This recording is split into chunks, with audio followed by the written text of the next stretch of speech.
बहुत समय पहले की बात है। एक गांव में एक किसान रहता था। उसके पास दो घड़े थे। उन दोनों घड़ों को लेकर वह रोज सुबह अपने घर से बहुत दूर बहती एक नदी से पानी लेने जाया करता था।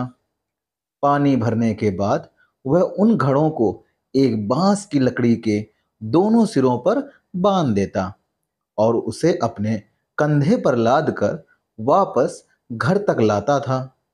रोज सुबह उसकी यही दिनचर्या थी। दोनों घड़ों में से एक घड़ा सही सलामत था, लेकिन दूसरा घड़ा एक जगह से फूटा हुआ था। इसलिए जब भी किसान नदी से पानी भरकर घर तक पहुंचता, एक घड़ा पानी से लबालब भरा रहता और दूसरे घड़े से पानी रिसने के कारण वह घड़ा आधा खाली हो चुका रहता था।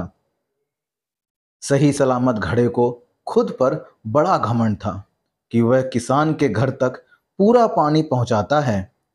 दूसरी ओर फूटा घड़ा खुद को नीचा समझता था और हमेशा शर्मिंदा रहता कि वह किसी काम का नहीं है। उसे बहुत ग्लानि महसूस होती कि उसके कारण किसान की पूरी मेहनत बेकार चली जाती है। बच्चों, एक दिन उस फूटे घड़े से नहीं रहा गया और उसने किसान से क्षमा मांगते हुए कहा, मालिक, मैं खुद पर बहुत शर्मिंदा हूँ। मैं ठीक तरह से आपके काम नहीं आ पा रहा हूँ। किसान ने पूछा, क्यों? ऐसी क्या बात हो गई? घड़े ने बताया, मालिक, शायद आप इस बात से अनजान हैं कि मैं एक जगह से फूटा हुआ हूँ और नदी से घर तक पहुँचते पहुँचते मेरा आधा पानी रिस जाता है, यानी कि फैल जाता है। मेरी इस कमी के कारण आपकी मेहनत व्यर्थ चली जाती है। सुनकर वह किसान उस घड़े से बोला, तुम दुखी मत हो। बस आज नदी से वापस आते हुए मार्ग में खिले हुए सुंदर फूलों को देखना, तुम्हारा मन बहल जाएगा। फूटे घड़े ने वैसा ही किया।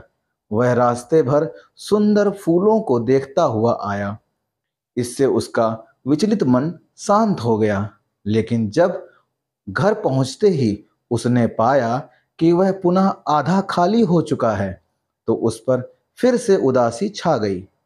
उसने किसान से अनुनय किया, मतलब आग्रह किया कि वह उसकी जगह कोई अच्छा और सही सलामत घड़ा ले ले।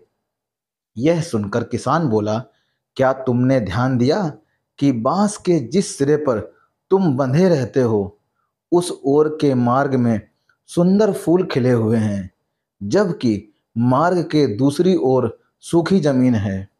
ऐसा नहीं है कि मैं इस बात से अनजान हूं कि तुम फूटे हुए हो।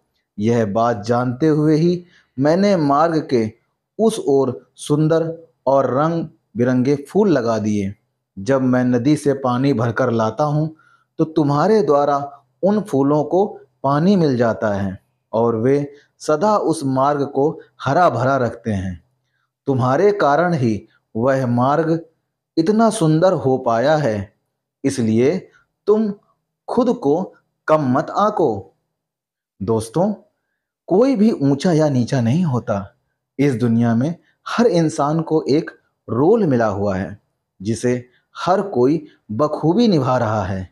इसलिए जो जैसा है, हमें उसे वैसा ही स्वीकार लेना चाहिए और उसकी कमजोरियों के स्थान पर उसकी अच्छाइयों पर ध्यान देना चाहिए।